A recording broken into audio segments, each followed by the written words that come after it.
as a family. No matter where we come from, we share a common history, celebrate the same holidays, observe the same rituals. For centuries, those were our common ties. After all, there are a lot of different ways to have a family. You don't need to be biologically related. But then, DNA testing came along, and with it, an interesting question. Could the big, sprawling, diverse Jewish family be more than just a metaphor? Just how closely related are Jews to one another? Let's get one thing straight. DNA can tell us a lot about ourselves. It can predict whether we're at risk for certain diseases. It's what gives us our eye color, or our hair texture, or our height. It's what makes us who we are on a cellular level. But it's not all we are. Our DNA doesn't dictate our culture, or our values, or our faith. It's just a set of genetic markers. Another data point in a much bigger picture. For thousands of years, the Jewish people have seen one another as family, with a shared history, let my people go, and a common destiny. Nothing in our DNA can change that. It's no coincidence. It's because of DNA. But DNA can be one more chapter in the story of Jewish identity. That story starts 4,000 years ago in the Middle East. That's the account in the Bible. That's the tradition we've passed down through the generations, the story that underpins everything from our prayer services to our holidays. And for thousands of years, no one really questioned this story, because no matter where they were in the world, Jews were other, a tribe unto themselves. And this difference was the basis for a lot of persecution. Ask your average medieval peasant why he was running his Jewish neighbors out of town with torches and pitchforks, and you'd likely get the same answer every time. They're Jews. As in, not from here, not like us, other. But as more and more Jews began to return to their ancestral homeland, the narrative started to shift. Nowadays, the anti-Zionist crowd attacks the basic foundations of Jewish identity, denying Jews historical, cultural, and religious links to the land of Israel. Because the anti-Zionist narrative becomes a lot more compelling if you believe that the Jewish people originated, well, somewhere else. So when scientists discovered that our DNA holds clues to our geographic origins, both sides pulled genetic research into the debate. And that means that the question of Jewish genetics isn't just one of idle curiosity, it's got a political element too. I happen to think that this is ridiculous. There is so much more to Jewish and Israeli identity than DNA. But if someone is gonna weaponize Jewish identity, well, they better have a basis in something other than some flimsy conspiracy theories. So, what does the science say? Well, it confirms the historical, cultural, and religious narrative that Jewish people have known all along. Yes, science! Most of us are related to one another genetically, and most of us can trace our ancestry all the way back to, yep, the Middle East. Let's back it up, because scientists discovered this link in an unlikely place with a gruesome discovery. The construction team that was clearing ground for a new shopping center in Norwich probably wasn't expecting to unearth human remains. Can you imagine stumbling on 17 human skeletons as you're doing your job? Dang. But one thing was clear. These skeletons had been there for a while. This was a case for archaeologists, not police. that belongs in a museum. So scholars tried to unlock the mystery of the skeletons. Who were these people? And why had they been tossed head first into a well almost 1,000 years ago? Again, dang. It turns out that the dead are surprisingly communicative. They don't use their words. Their DNA, however, does a lot of talking. Advanced DNA testing revealed that the skeletons had belonged to Jews who had most likely been murdered in the Norwich pogrom of 1190. But here's the cool part. Scientists compared the skeleton's DNA to the DNA of modern Jews. And that's how they learned that almost all Ashkenazi Jews are descended from a few hundred Jews who lived in Germany. You think that's a tiny gene pool? Wait for the next revelation. Turns out that roughly 40% of Ashkenazi Jews are descended from the same 4 women. Roughly 80% are descended from the same 7 men. You getting this? Basically, 11 people are responsible for a significant majority of the world's Jews. 11 people, 8 of whom were from the Middle East. Mind blown. And that's just Ashkenazi Jews, or Jews whose families settled in Central, Eastern, or Northern Europe after being exiled from their homes in the land of Israel. What about Sephardic and Mizrahi Jews, whose families wound up in the Iberian Peninsula and the Middle East and the Americas? What does our DNA have to say about this history? Well, Sfaradim and Mizrahim are a little more genetically diverse than Ashkenazi Jews, who are mostly all descended from the same few hundred people. But it turns out that most Jewish communities are all distantly related. Doesn't matter if our families ended up in Yemen or Georgia, in Poland or Iraq. Most Jews share a genetic connection that stretches back over 2,000 years originating exactly where we'd expect it, the Middle East. And most Jewish communities, no matter where they are in the world, are more genetically similar to one another than they are to their non-Jewish neighbors. To illustrate this with an example, a Jew from Georgia, the country or the state, take your pick, has more in common genetically with an Iraqi Jew than he does with a non-Jewish family who's been living next door to him for generations. But the connections get even deeper. You've probably heard of the last name Cohen. You know, like Leonard, or Eli, or Seth. And yes, I realize that the last one is like peak millennial. But Cohen is more than just a last name. It's actually a tribal group within the larger Jewish people. Maybe you know that the Jewish people used to have a holy temple. Well, just like a modern synagogue or Hillel building, the holy temple needed someone to run it. And I don't just mean someone to do paperwork and answer the phones. Corporate accounts payable, Nina speaking. Just a moment. I'm talking about the guys who maintain the temple's services. In English, we call them priests. In Hebrew, Kohanim. This status passes down from father to son all the way back to the first Cohen in history, Moses' brother, Aaron. Jewish communities from Germany to Tunisia and beyond have Kohanim. Could everyone with the last name Cohen, and its variants, really be descended from the same person? Because the status passes from father to son, it's easy to trace genetically through something called the Y chromosome, which only men have. So scientists just had to look at the Y chromosome of self-described Kohanim and see if they had any markers in common. Guess what? That's right. No matter where they're from, roughly 80% of men who identify as Kohanim share the exact same Y chromosome element, which traces back to one guy who lived in the Middle East more than 3,000 years ago. Scientists were surprised to find this marker in another group, the Lemba people of Zimbabwe. But maybe they shouldn't have been. The Lemba have always said that their ancestors were Jews who had fled the Middle East thousands of years ago. Both their traditional practices and their DNA backs up this claim. They maintain Jewish practices, keeping kosher, covering their heads, praying in a mixture of Hebrew and Arabic.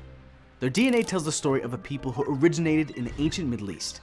Lemba men share Middle Eastern DNA that isn't found in any of the other local populations, and their priestly class, the Buba, share the exact same Cohen gene as other Kohanim, stretching back to the same common ancestor from 3,000 years ago. It's wild, wild stuff. Here's the thing though. Science is just starting to catch up to the stories we've been telling for thousands of years. I didn't need a DNA test to confirm that I'm from the land of Israel. Kohanim don't need DNA tests to justify their claims of priesthood. The Lemba didn't need a test to confirm the identity they have always known. That's not how identity works, or family, or peoplehood. Because at the end of the day, those tiny, invisible quirks hiding in our genetic makeup, well, they just strengthen the bonds that we already knew were there. We've been connected to one another through thousands of years, before anyone even knew what DNA was. And that, more than anything, is what it really means to be a family. Mount Sinai is the right place for me because in partnership with Mount Sinai, we've been able to build an amazing program that can really address the needs of an entire society. Trauma exposure is not just something that happens to a few people. It's something that's going to happen to all of us.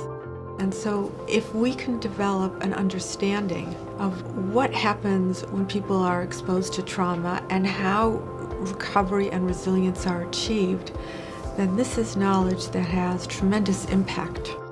We're really interested in what recovery and resilience looks like. And one of the most important things that we learned is that trauma exposure really affects people quite differently. One of the projects that we're doing in my lab is that we're trying to understand the biologic mechanisms that associate with recovery and resilience. The biology of PTSD helps us understand a lot more about how we process the information of a traumatic event, where we get stuck, why we get stuck, how we get stuck, and how do traumatic memories hijack the narrative of who we are. A lot of our assumptions about what happens to us following trauma exposure are really just that, assumptions. And when you do research in this area, you begin to shatter some of those assumptions. What makes the Mount Sinai Traumatic Stress Studies Division unique, I think, is that we're extremely focused on the patient. We don't want people to be stuck in their PTSD. We want to help people move forward. When we learn how to embrace the inevitable and become transformed in a positive way, then this really allows us to really anticipate building a different kind of society. We each inherit our genetic code. our genome, from our parents. Our genome is like an instruction manual made up of thousands of genes that tell our bodies how to grow and develop. But our experiences throughout life influence the way our bodies read and react to this instruction manual. And this is where epigenetics comes into play. Epigenetics is the study of how behaviors, environments, and our life experiences can affect the way our genes work. Just like the switches in an electrical box, our genes can be turned on and off. Some of our genes act as master switches. These genes can switch other genes on or off. Some genes have dynamic switches. These genes switch on and off frequently, like genes that exhibit a circadian rhythm and express changes over a predictable 24-hour cycle. Still other genes have stable switches. These genes remain on or off throughout life. Epigenetics shows that social and environmental stimuli, the people, places, and things that a person interacts with, can switch certain genes on or off, altering the way our brains and bodies read our genetic code. And these epigenetic changes can have lasting impacts on our health, development, and behaviors. So, what does this mean in relation to ACEs? We now know that early childhood experiences can result in epigenetic changes. This helps explain why early adversity is linked to poor health outcomes and risky behaviors.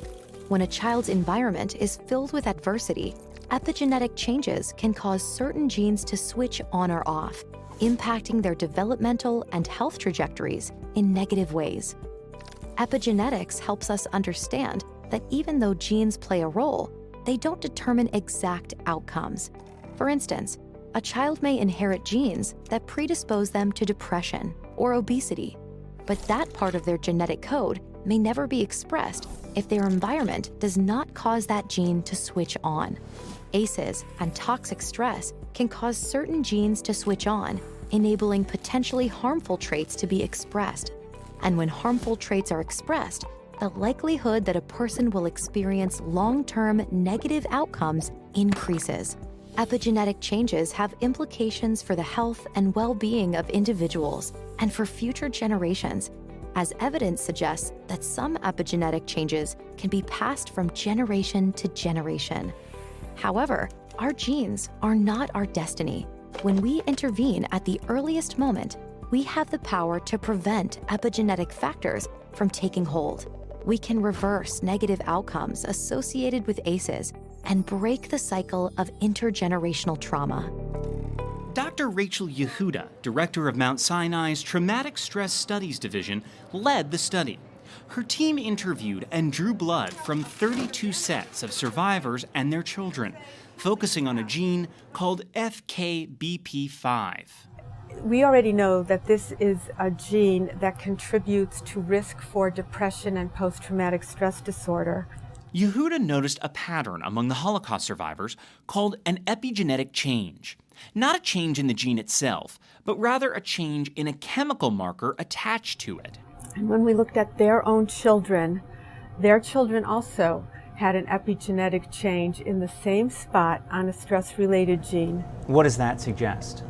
Well, in the first generation, in the Holocaust survivor, it suggests that there has been an adaptation or a response to a horrendous environmental event. And in the second generation, it suggests that there has also been a response of the offspring to this parental trauma. Which means children of Holocaust survivors like Sonneberg could be more likely to develop stress or anxiety disorders. Though their study was small, Yehuda and her team controlled for any early trauma the survivors' children may have experienced themselves. How is it that a parent who was subjected to the trauma of the Holocaust is able to somehow transmit that to a child who wasn't there? Oh, that's a really good question. And this study that we did doesn't address the how. The study that we did just provides a proof of that this is a gene that contributes to risk for depression and post-traumatic stress disorder. Yehuda noticed a pattern among the Holocaust survivors called an epigenetic change. Not a change in the gene itself, but rather a change in a chemical marker attached to it. And when we looked at their own children, their children also had an epigenetic change in the same spot on a stress-related gene. What does that suggest? Well, in the first generation, in the Holocaust survivor, it suggests that there has been an adaptation or a response to a horrendous environmental event. And in the second generation, it suggests that there has also been a response of the offspring to this parental trauma. Which means children of Holocaust survivors like Sonnenberg could be more likely to develop stress or anxiety disorders. Though their study was small, Yehuda and her team controlled for any early trauma the survivors' children may have experienced themselves. How is it that a parent who was subjected to the trauma of the Holocaust is able to somehow transmit that to a child who wasn't there? Oh, that's a really good question. And this study that we did doesn't address the how. The study that we did just provides a proof of concept. DNA is passed from parents to children, but research like Yehuda's suggests parental life experiences can modify their body chemistry, and those modifications can be transmitted to children as well. Scientists have examined this idea before. Yehuda says the implications aren't limited to Holocaust survivors, but this dwindling population provides insight into how clinicians understand and treat stress disorders. If you're at risk for heart disease, a lot of times the doctor can separate out, well, this is your weight, that's not good, this is your diet, these are your genetic risks, and things like that. And it would be very nice if we could develop a similar risk profile in the mental health arena, where we would be able to understand where the risk factors come from for depression and anxiety. We're on the 10th anniversary of Hurricane Katrina. There were children who were born after that trauma. There are children born in the trauma of a war in Syria and other crises around the world. If you're the child of a parent who experienced trauma, are you doomed to be depressed or stressed for the rest of your life? I don't think you're doomed, but I think that many children of traumatized parents have struggled with depression and anxiety, and I can tell you that many of them have felt relieved that there might be a contributing factor that has been based on how they're responding to their parental trauma. I think that it's helped people work through a lot of that depression and anxiety. Relief is exactly what Karen Sonnenberg, the child of Holocaust survivors, felt after she participated in one of Dr. Yehuda's trauma survivor studies. She lost her mother 30 years ago, but looks forward to her father's 90th birthday next year. I've learned to cope in my life. I've learned to move on and get over all of this. Had I known at the time how my reactions could impact future children, my children's reactions, I might have dealt with things differently, or gotten them some sort of treatment that maybe would help them in the future. In today's conversation, I thought that it would be beneficial to have a clear definition of what intergenerational trauma is, and your work as a clinical psychologist and professor, and how this focuses on the specific type of trauma in your professional career. Define intergenerational trauma. There's a few terms that are fairly nuanced but similar in how they're talked about in research and in clinical work, and that includes intergenerational trauma, secondary traumatization, vicarious trauma, collective trauma, cultural trauma, historical trauma. And while some of these are fairly nuanced, the terms really address the broad idea that the adverse consequences of traumatic experiences are not limited to the individuals who are directly exposed to the traumas, or traumatic event. And so that the effects can impact others in the environment. So whether that be maybe family members, maybe children, descendants, maybe their friends or caregivers, individuals from the same cultural group. So this idea that the consequences and resiliencies, which we'll talk a little bit about, of trauma are not just limited to those who were directly exposed. And in fact, there has been a lot of recent research on this idea of indirectly experiencing a trauma can actually have very similar effects to those who have been directly exposed to the traumatic event. So again, all of those terms kind of broadly address that idea that we don't necessarily need direct exposure to a traumatic event, or even events to experience the challenges and consequences of that trauma.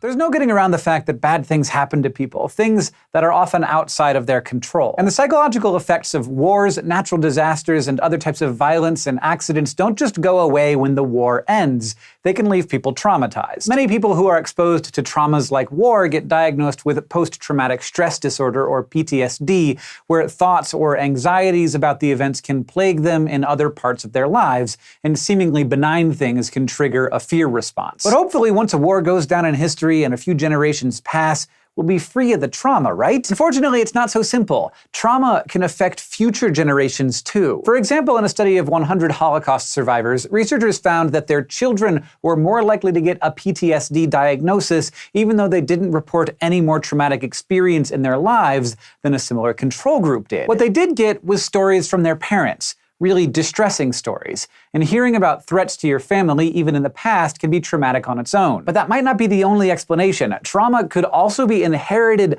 biologically, sort of like what gets passed on through our genes. And since a big part of understanding people is knowing about the different factors that can affect their thought processes and behaviors, psychologists want to figure out how this works. So far, we do have some evidence that trauma can be passed biologically from one generation to the next. A lot of it comes from a study published in 2015, where researchers did some genetic tests on a sample of 32 Holocaust survivors, 22 of their children, as well as a demographically similar control group. They were looking at what's known as methylation of the genes, where a DNA molecule gets a sort of hop-on called a methyl group. If a gene has a lot of methyl groups attached to it, they can create problems with copying that gene, or it can keep the gene from doing what it's supposed to do. Studying methylation is part of the field of epigenetics, the study of what can be inherited or passed on from parent to child biologically, but outside of the actual letters of your DNA. Since methylation levels can change based on your environment, it's a way things that happen in your life can affect what you pass down. And the researchers found that compared to the control groups,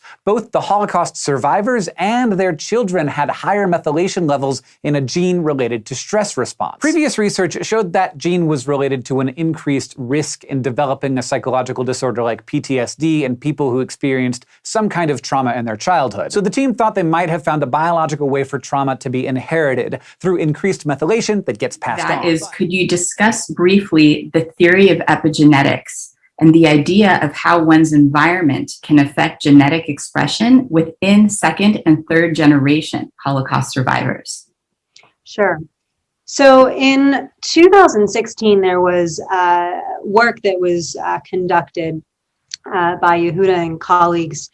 And the research on this is fairly a mixed bag, but that study in particular found that both Holocaust survivors and their offspring have methylation changes in the FKBP gene, and that gene has been identified as having a role in PTSD, in stress, in depression, and anxiety, and that stress-related gene has been associated with some of those difficulties, right? PTSD, depression, anxiety.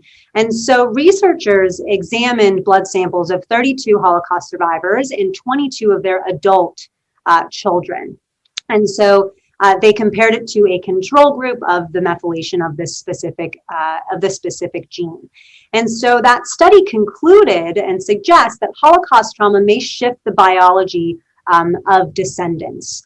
And so the observations of that change in both parent and child, so the Holocaust survivor and their adult child, suggest that the children of traumatized parents, are not maybe born with this sort of methylation change, the genetic change, and so they may inherit traits that might make them a little bit more susceptible, but also, again, speaking to that resiliency point. Wanting to make space for both the potential vulnerabilities of those experiences and being a descendant of a survivor of genocide or a Holocaust survivor, but also wanting to make space. And in the conclusions of this study, they also talk about wanting to make space for the resilience. And so the post-traumatic growth, the strength-based pieces as well. And so oftentimes when we're talking about this idea of intergenerational trauma, we can hold space for the challenges and the consequences, but also holding space for possibly the post-traumatic growth and the resiliencies that might emerge out of that. Here's a conundrum. Identical twins originate from the same DNA, so how can they turn out so different, even in traits that have a significant genetic component? For instance, why might one twin get heart disease at 55 while her sister runs marathons in perfect health? Nature versus nurture has a lot to do with it, but a deeper related answer can be found within something called epigenetics. That's the study of how DNA interacts with the multitude of smaller molecules found within cells, which can activate and deactivate genes. If you think of DNA as a recipe book, those molecules are largely what determine what gets cooked when. They aren't making any conscious choices themselves. Rather, their presence and concentration within cells makes the difference. So how does that work? Genes in DNA are expressed when they're read and transcribed into RNA, which is translated into proteins by structures called ribosomes. And proteins are much of what determines a cell's characteristics and function. Epigenetic changes can boost or interfere with the transcription of specific genes. The most common way interference happens is that DNA, or the proteins it's wrapped around, gets labeled with small chemical tags. The set of all of the chemical tags that are attached to the genome of a given cell is called the epigenome.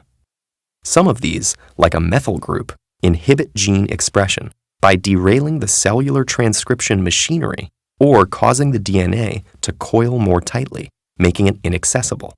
The gene is still there, but it's silent. Boosting transcription is essentially the opposite.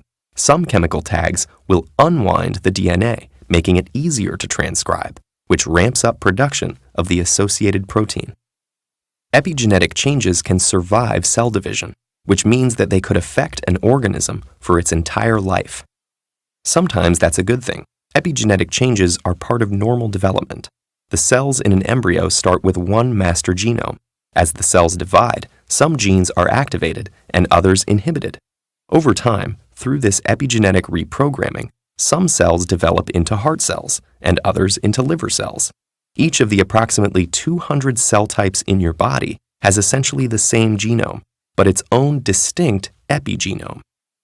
The epigenome also mediates a lifelong dialogue between genes and the environment. The chemical tags that turn genes on and off can be influenced by factors including diet, chemical exposure, and medication. The resulting epigenetic changes can eventually lead to disease if, for example, they turn off a gene that makes a tumor-suppressing protein. Environmentally induced epigenetic changes are part of the reason why genetically identical twins can grow up to have very different lives. As twins get older, their epigenomes diverge, affecting the way they age and their susceptibility to disease. Even social experiences can cause epigenetic changes. In one famous experiment, when mother rats weren't attentive enough to their pups, genes in the babies that help them manage stress were methylated and turned off. And it might not stop with that generation. Most epigenetic marks are erased when egg and sperm cells are formed. But now, researchers think that some of those imprints survive, passing those epigenetic traits on to the next generation. Your mother's or your father's experiences as a child or choices as adults could actually shape your own epigenome. But even though epigenetic changes are sticky, they're not necessarily permanent. A balanced lifestyle that includes a healthy diet, exercise, and avoiding exposure to contaminants may, in the long run, create a healthy epigenome. It's an exciting time to be studying this. Scientists are just beginning to understand how epigenetics could explain mechanisms of human development and aging, as well as the origins of cancer, heart disease, mental illness, addiction, and many other conditions. Meanwhile, new genome editing techniques are making it much easier to identify which epigenetic changes really matter for health and disease. Once we understand how our epigenome influences us, we might be able to influence it too. To that note, I would ask you, how does intergenerational trauma affect familial relationships? And how can people dealing with intergenerational trauma, especially people who are raising or thinking about raising the next generation, be proactive about minimizing intergenerational trauma for their own children? And that's such a great question. And particularly the familial relationships piece is such a key part of the research and has been studied in not just Holocaust survivors, has been studied in a variety of different groups and populations and cultural groups that have experienced this historical intergenerational trauma that we've been talking about. And so that familial relationships piece is what prompted me in my experiences being the grandchild of a Holocaust survivor, prompted me to really want to focus on that variable in my research. And so I looked specifically at family factors. So I looked at family communication, I looked at family functioning, and how that relates to the expression of psychological symptoms in second and third generation Holocaust survivors. And so within my research, I found that descendants who reported less adaptive family communication or less adaptive emotional expression within their family actually endorsed higher levels of symptoms.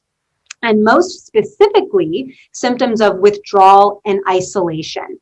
And so we also found similarly that descendants who were reporting less family cohesion, so feeling less cohesive within their family unit and lower family levels of family functioning, also reported significantly more symptoms related to anxiety and withdrawal and isolation. So what we want to take away from that is, so what can we do, to speak to your question, what can we do within the family unit, boosting and bolstering family resilience factors to promote family level resilience.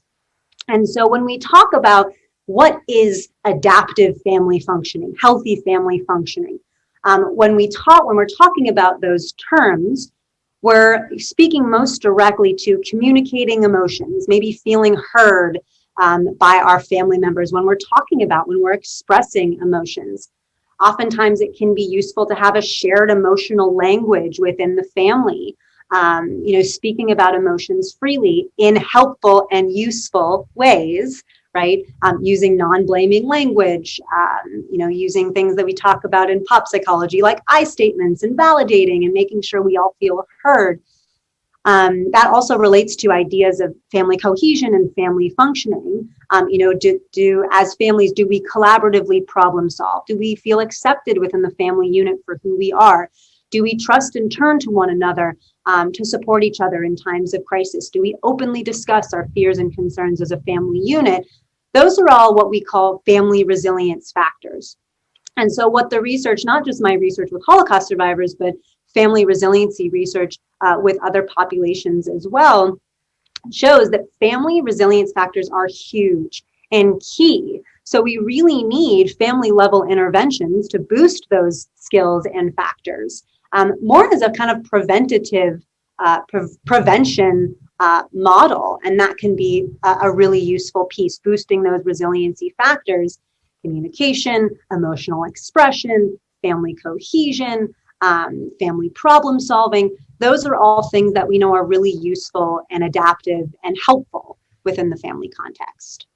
Thank you. Thank you so much for sharing that. That's so instructive. I'm also a grandchild of survivors, and this gives me much wisdom as well.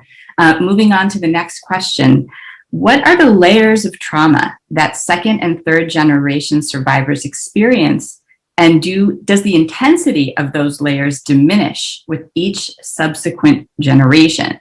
In other words, does intergenerational trauma always follow a linear path from first generation to second generation to third generation? Or does it present differently in different family dynamics?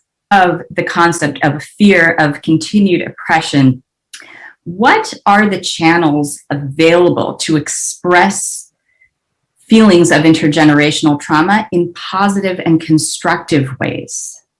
Yep.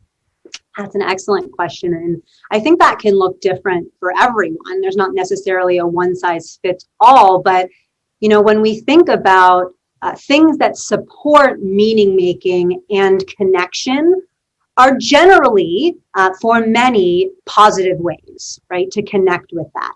So perhaps maybe, joining a support group of like-minded individuals, or maybe individuals who have experienced and can connect with these constructs of intergenerational trauma, collective and cultural trauma. Perhaps more solitary ways of journaling, writing, reflection, expressive arts, activism, social justice. And in addition to that, when we think about meaning making in general, right, research has shown the powerful effects of storytelling and narrative as a way that we can make meaning. And Viktor Frankl has done a lot of work in his logotherapy about meaning making, narrative therapy. How do we make meaning out of trauma? And so the powerful effects of storytelling can be really, really important, and can be a great way to connect with that in a constructive way, in a way that we can make meaning in a more positive way. And so those are just some examples of how we might be able to do that. Right, exactly. And when we think about how we construct narrative and how we create meaning, what is the relationship between second and third generation survivors to visual and oral history of the Holocaust? Is there a heightened sense of moral obligation to preserve memory by the direct descendants of the Holocaust versus within the general population? Yeah, I think that, and this emerged in my qualitative interviews as well, and I know have emerged in other qualitative research around being the descendant of a Holocaust survivor. And I would argue, maybe even as a Jew in general, this idea of never forget, our duty to remember, is something that's often explained in the relationship to the Holocaust, and that the Jewish people must never forget and never let similar atrocities occur again. And that's something that seems to reverberate across generations and may manifest in different ways. As my personal experience, there has been this, I've taken on the role of family historian and taken it even a step further by conducting my dissertation on this as a means to make meaning for myself. And so, I have so many books that talk about the experiences of the Holocaust and World War II, and I can speak to my father's experience as well, this almost borderline obsession with wanting to know more as much as we can, continue to think about these things. And so as we think about this idea and this notion of never forgetting, that might look totally different, right? Again, there's no one size fits all model for being a descendant, or being the child, grandchild, now great grandchild of Holocaust survivors. And so we likely connect to that part of our identity in a variety of different ways. And so a good place to start is to really ask yourself, how do I even connect with this part of my identity? How salient does this part of my identity feel? And I mean,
Feel. And I mean, I'd love to ask that question to you, Lisa, of like, how do you connect with this part of your identity, being the descendant of a survivor? That's a great question. To me, being a third generation survivor is something that I almost feel on a molecular level. It's part and parcel of the fabric of my being. And it really is what drives my sense of activism, my sense of responsibility, my desire to preserve memory, not just for myself, but for subsequent generations. I would say that as a grandchild of Holocaust survivors, the phrase "a genocide denied is a genocide continued" is particularly meaningful for me. And for this reason, I would say President Biden's recent public recognition of the Armenian genocide particularly resonated with me as a moment of tremendous catharsis and kinship with descendants of the Armenian genocide. It's being a descendant of a survivor is something that connects me to other descendants of other genocides and atrocities. Yeah. And I think that that's a way that we can make meaning, right? Those connections, that feeling of connectedness can be so important and can even relate to our desires, our intentions to engage in advocacy efforts, to engage in social justice efforts. And that's a way that we make meaning as well. And so, a salient aspect for meaning making for some may be, as a community member, as a group, feeling that sense of interconnectedness, with humanity, with other groups who may have experienced similar things. So, I think that feeling of resonating with that and having that statement be important to you and feel connected to you, I imagine that you're not alone in that feeling. Exactly. And at this point, I would probably mention a project that both you and I participated in recently, a documentary project called "If You Heard What I Heard." And would you like to explain a little bit about this project? Sure. So as a part of this project, both Lisa and I were interviewed about our grandparents' experiences during the Holocaust. And so to speak to, again, that powerful component of storytelling and narrative, I'd love to ask you, Lisa, how you connected with it. But for me, it was extremely therapeutic and powerful to tell my grandmother's story. And to recount that felt so empowering. And to speak to all that she has been through, but to speak also to the resiliencies that she passed down to my father and to me and to my cousins, is something that I deeply resonate with. And so I'd love to even ask you, Lisa, too, like, what was your experience to be able to tell and recount your grandmother's narrative? When I first embarked on this project, I was very apprehensive because my grandmother, who just passed several months ago, was very reserved about describing her experiences during the war. And so I would say as I grew older, when I started to approach her about her experience in the Holocaust, she started to open up to me very slowly, but it was definitely not a part of my childhood experience. We knew that she was a survivor. We knew that she was the sole survivor of her entire family. But as I grew older, I started to become much more inquisitive and I would say connected to my grandmother's past in a very powerful way. And giving this interview for me was an important opportunity to really reflect on the span of my grandmother's lifetime, from her early childhood before the war to her Holocaust years in Auschwitz, and after the war, subsequently her move to the United States. It was very empowering because it gave me a sense of how incredibly resilient she was to have lost her entire family at age 13 and to be faced with navigating an entire world by herself, and then ultimately moving to a different country, learning a new language, learning a new trade, all on her own with my grandfather. It's something that almost puts into perspective what we consider to be our challenges in our lifetime. Yeah, and that's something that, you mentioned that sometimes survivors may not have openly shared their experiences. And what we know from the research, and Daniele speaks of the conspiracy of silence with second generation survivors.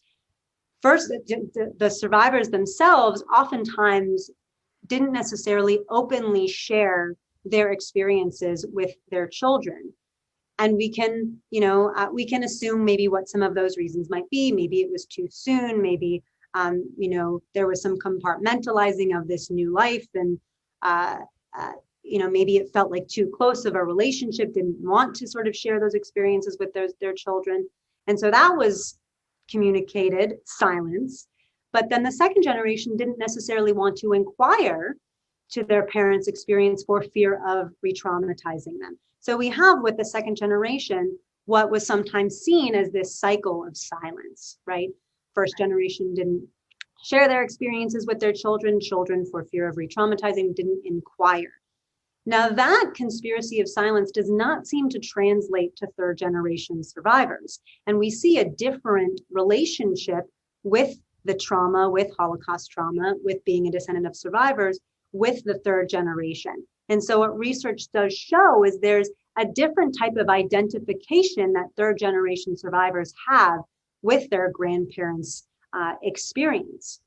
And so oftentimes, and this showed up in my qualitative research as well, third generation openly inquired to their grandparents about their experiences, and survivors oftentimes shared that willingly and openly with the third generation.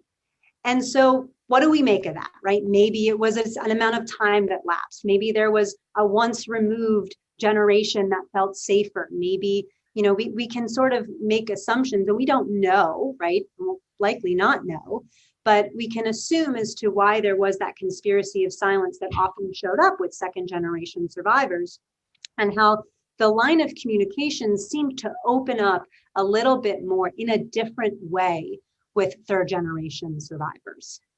Absolutely. And to that point, I would say that when I was in my early 20s, I chose to learn Yiddish, my grandmother's native tongue, in Israel on a fellowship program. And when I came back to Los Angeles, being able to communicate with my grandmother in her native tongue added a whole other dimension to our relationship, and for her ability to communicate with me, to communicate ideas and facets of her life that otherwise she may have lacked the vocabulary to fully express, or now she clearly understood that my interest was so strongly connected to her past.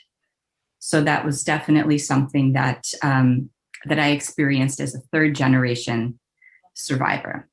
I love that. And I think that speaks to that connectivity and that meaning making in and of itself. And I must admit that's something I've looked into as well. And after my grandmother died in 2018, I looked into starting Yiddish classes as a way to feel more connected and closer to her after her death. So I almost have a sense of jealousy that you did that. And now it makes me want to do it even more. I feel like after this webinar, I'm going to go look for Yiddish classes again to enroll. You know, it's interesting because Yiddish is experiencing a tremendous revival amongst people of third generation age and even younger than us. It's fascinating.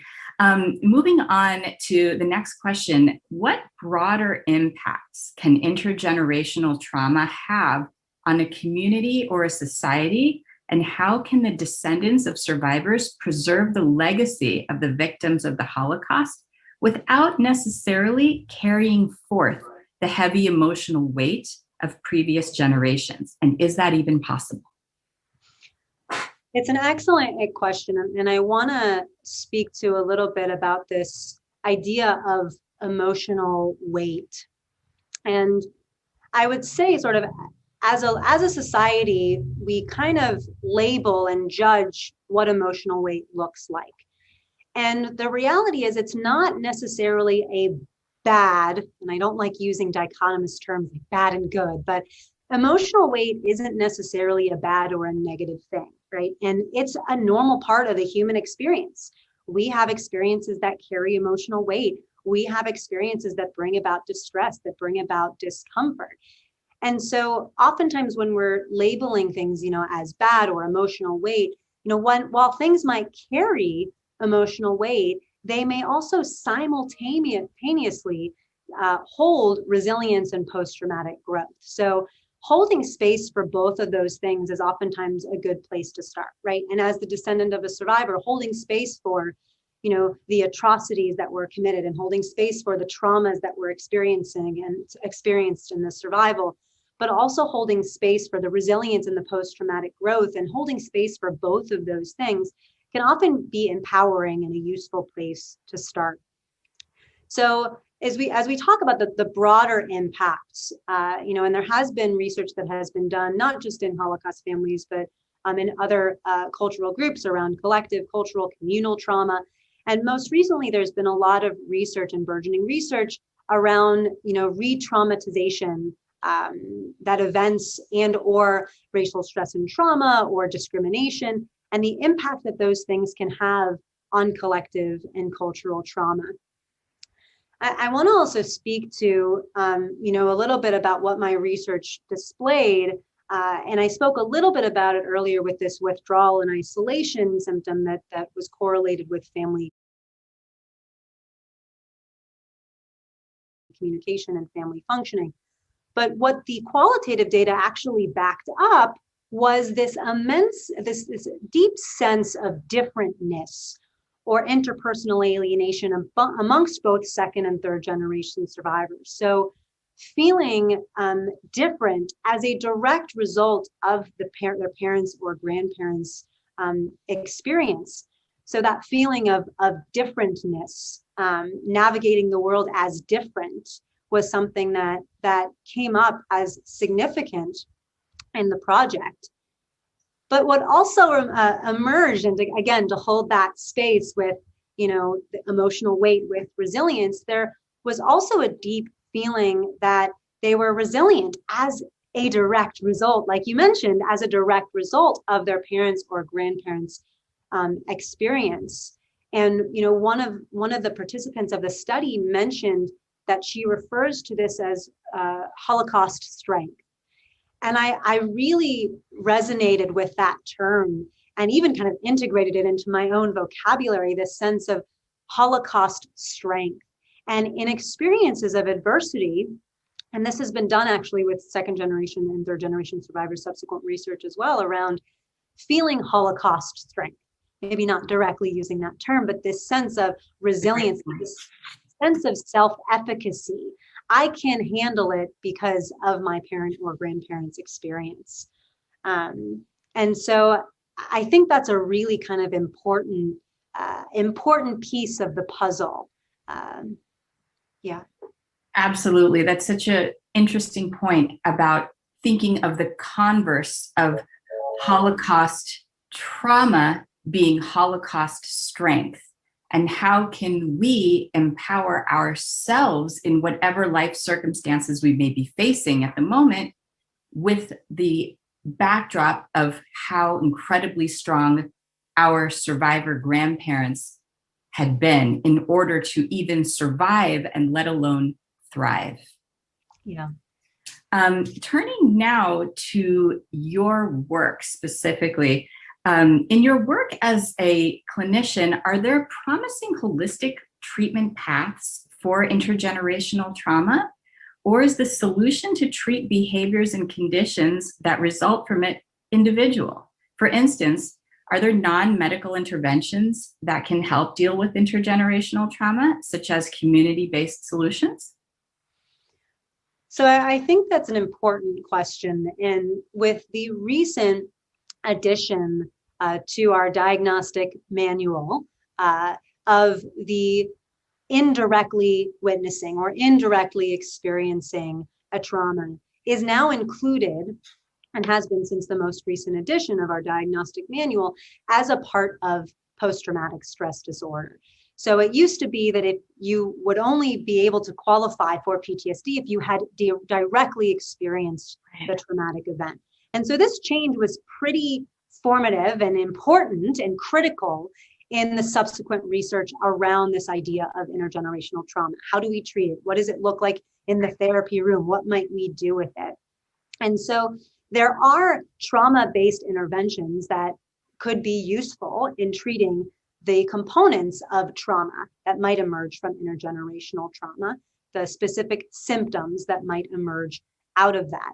They've also been doing a lot of research around family resilience, right? Resilient skills. How do we utilize those as an effective way to mitigate the effects of trauma and how trauma manifests within the family unit? Like some of the things we mentioned: communication, cohesiveness, problem solving, being able to regulate emotions within the family unit. So those are also ways that once a family or an individual within a family experiences a traumatic event, that would be another great line of defense. And oftentimes in research, they include, what might be a really good, clinical implication of this study. Oh, we need more interventions that boost family resilience factors, right? And so there are already present family resilience interventions, one particularly out of UCLA that I worked with for several years called FOCUS, Families Overcoming Under Stress. That is an intervention that is evidence-based for use with military and veteran families who have experienced the challenges that come along with being within a military family. And so when we think about interventions that one might use, thinking about family resiliency factors, boosting individual resiliency factors, and some of the more trauma-informed evidence-based treatments that one might use to treat trauma more generally would be a great place to start in terms of non-medical or more behavioral or cognitive interventions for PTSD or trauma or intergenerational trauma itself. Right. That's really, really important. And I'm wondering along those lines if there is almost a subfield of psychology that deals directly with Holocaust trauma, and if there are support groups for second and third generation Holocaust survivors. Well, and I think that's an important question for meaning making, right? If that feels that connectivity, we talked a lot about the importance connectivity, finding support, making meaning, narrative storytelling, all of those things. I think that there definitely are, I hope there are second and third generation support groups. I know that when I was conducting my dissertation, which feels like yesterday and simultaneously decades ago at the same time, there were groups for second generation survivors. And my understanding is that there are third generation survivor support groups as well available. And now with everything being remote and online, they might even be more accessible now in these times, in our times of telehealth, than ever before. And so those are more like formal support groups, but there are ways to initiate connection with survivors of genocide, descendants of survivors of genocide, and promote connectivity in communities through events like this, through webinars like this, where people can come together. I just recently did a talk at a Hillel as well to talk directly about third generation survivorship and being the third generation survivor. And so ways like that are ways that we can create meaning and promote connectivity and connect with individuals who may have experienced similar things. Thank you. Thank you so much, Dr. Wasserman. This has been so informative. At this time, we're going to open up the session to question and answer. So I'm going to have a look and then we will ask some questions.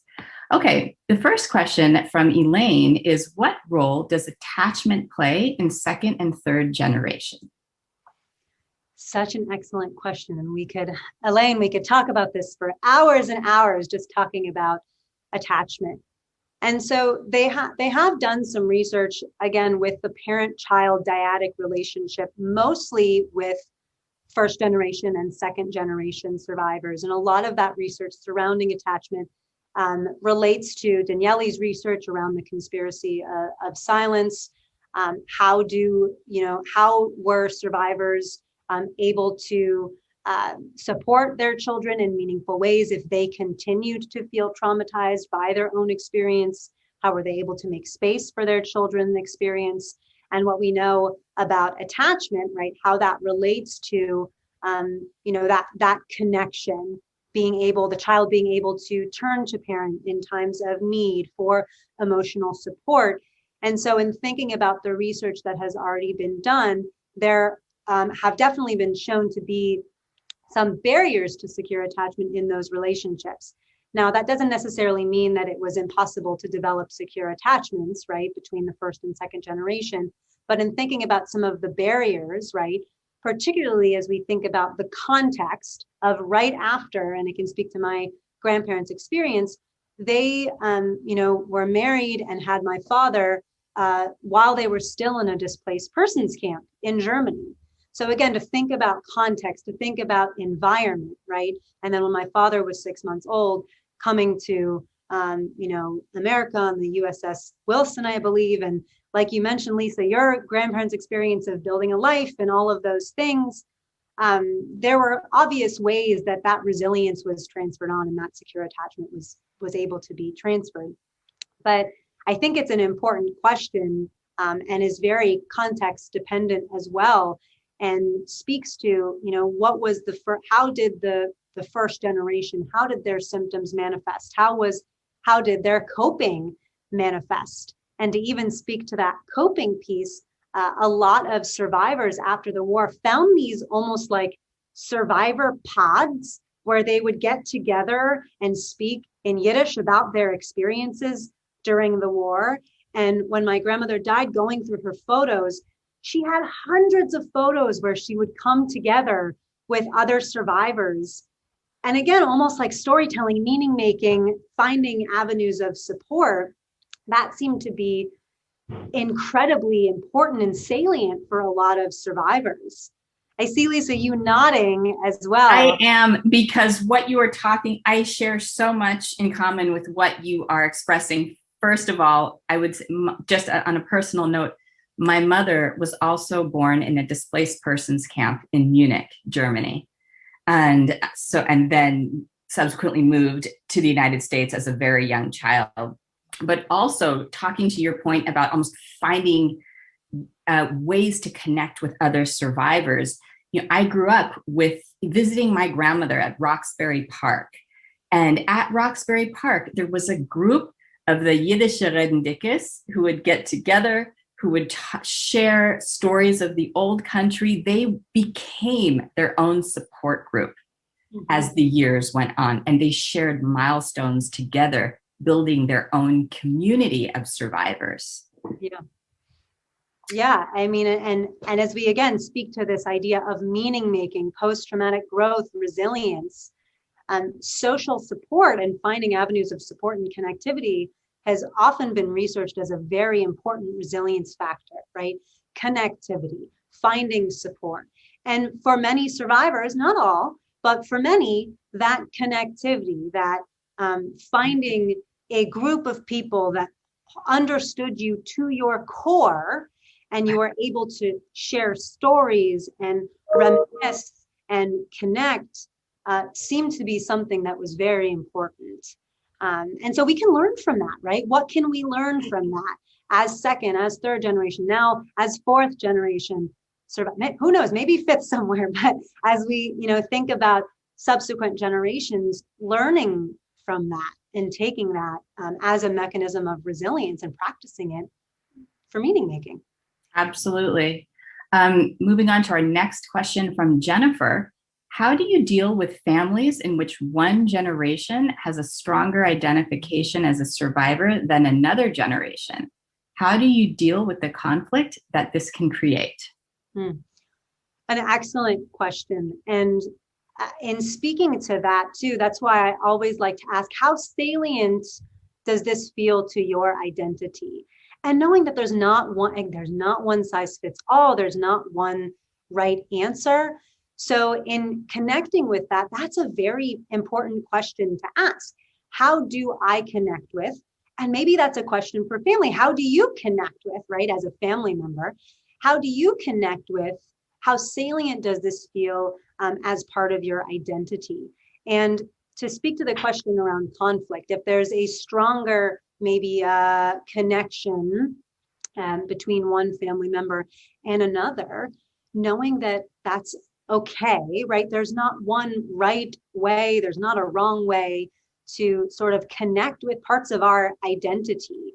And so to use, some of those communication resilience factors to talk about that conflict, to validate and understand that we all have differences. And if this is a difference in how we identify, right, there's not one right or wrong way to connect with parts of our identity, including this part of our identity as well. And I imagine you're not alone in that. There are likely descendants out there or family members out there that might not find that to be a very salient part of their identity. Or maybe in some instances, it might feel more salient than other instances. And knowing that that's okay. There's not one right or wrong way to connect with parts of our identity. The next question from Shafira is, Dr. Wasserman, do you see patients? I do. Thank you for that question. I do.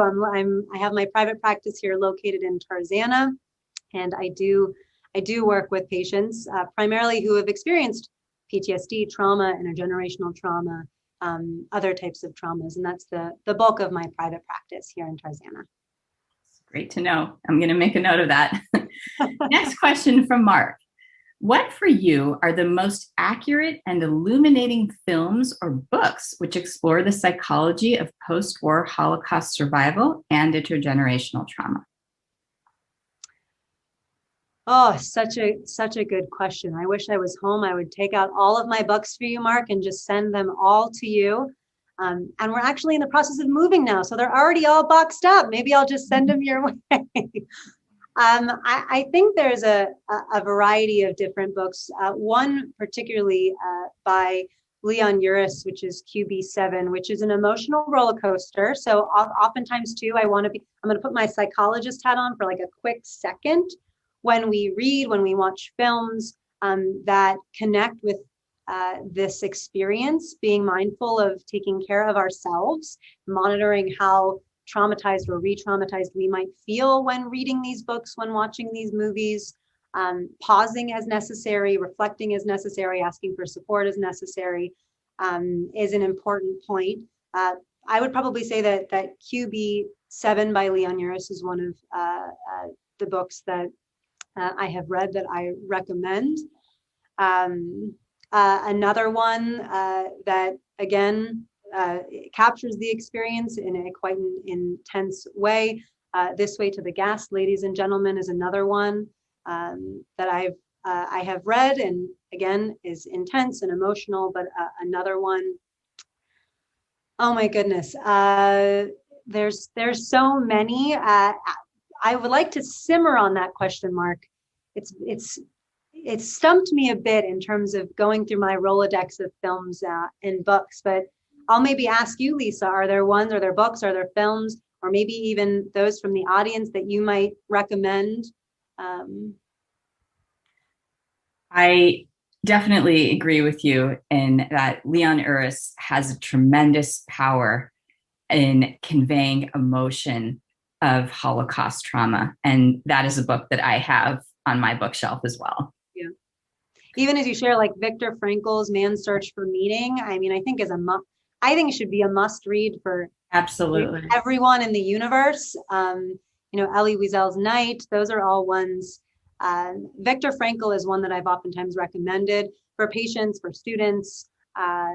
That's one that I think would be an important one. There's also one, a more recent one called The Choice by Dr. Edith Eger. Eger, I might have totally mispronounced her name there for a moment, that I would highly recommend.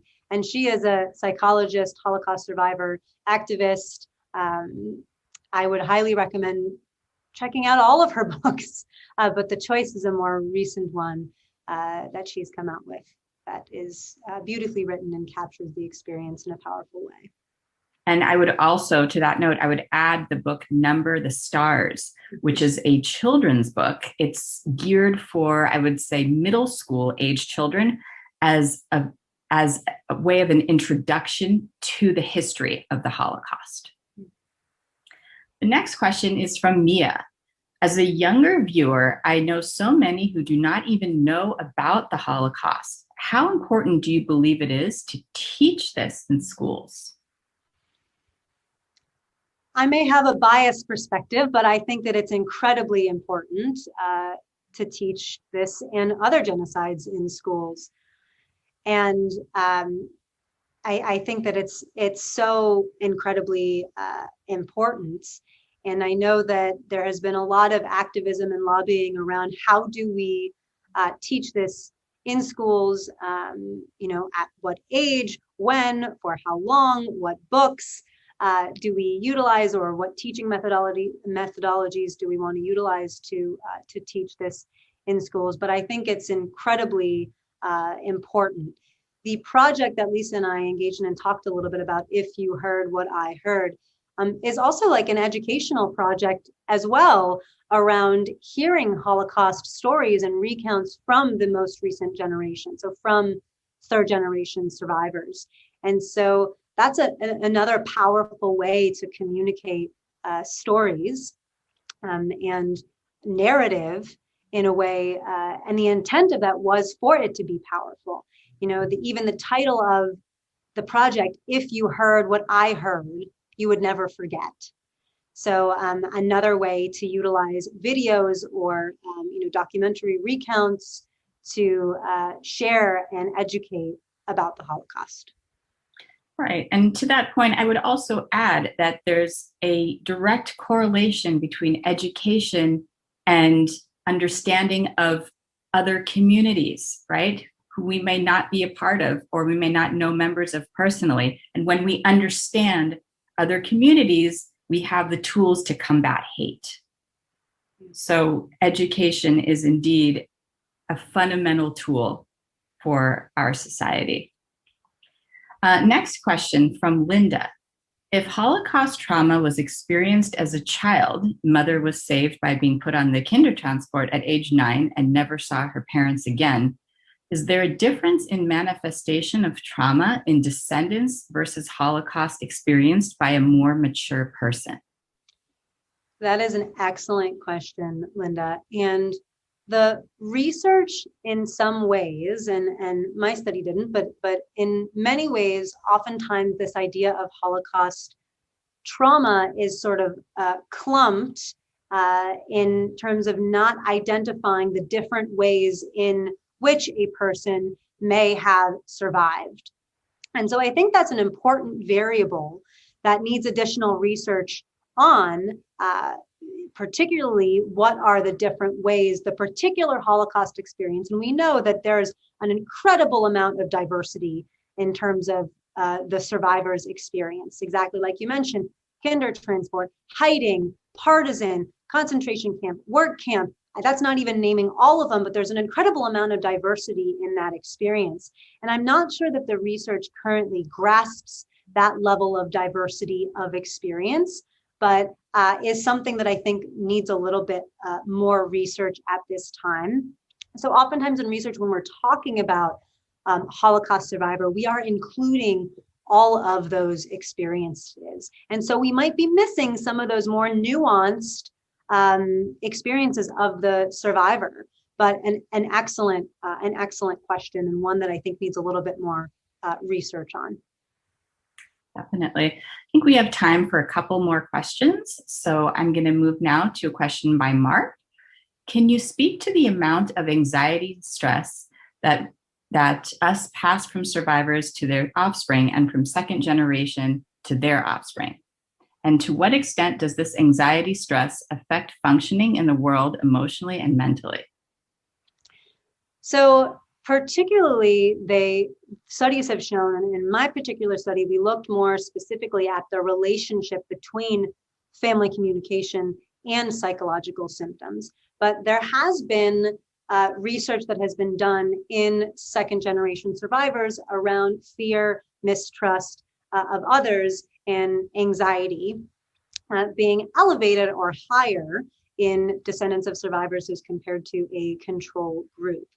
And so that anxiety and or mistrust or stress can manifest in different ways and look differently for different individuals.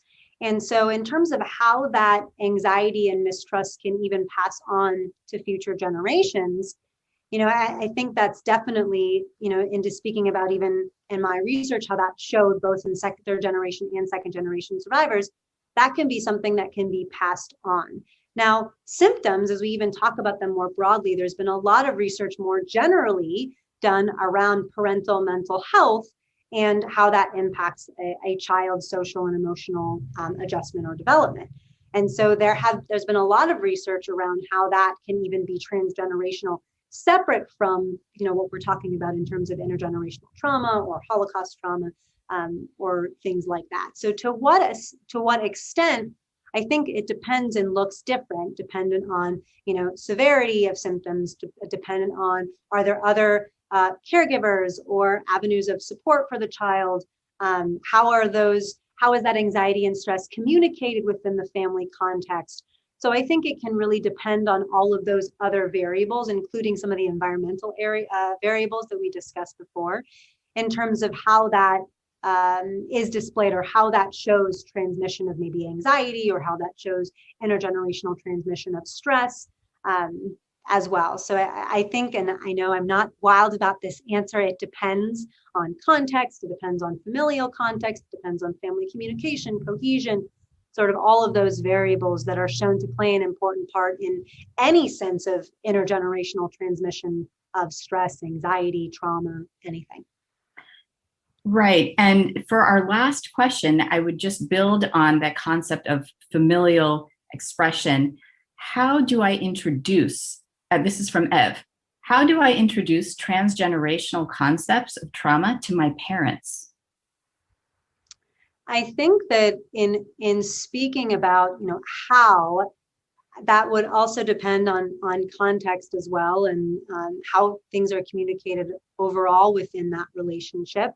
But ways of opening that dialogue, and talking about, maybe even using this webinar as a point of reference. Hey, I attended this webinar the other day, and I would love to get your thoughts on this idea. What do you think?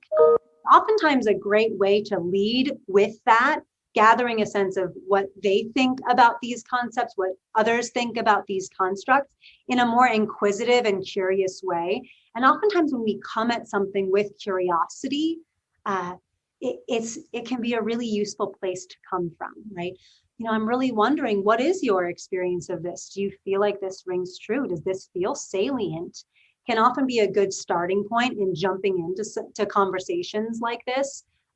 Maybe if there is a fear of how is this individual going to take this? I don't want to come at this in a way that would lead them to be defensive or feel maybe sadness or guilt in some way. So coming at it from a place of curiosity and inquisitiveness, right? How do you connect? I'm wondering if this feels salient or true for you. Can oftentimes be a good place to open up that line of dialogue with parents or others as well. Thank you. Thank you so much, Dr. Wasserman. I've gained so much insight and wisdom as a third generation survivor, and I thank you for providing all of us with your expertise on this subject.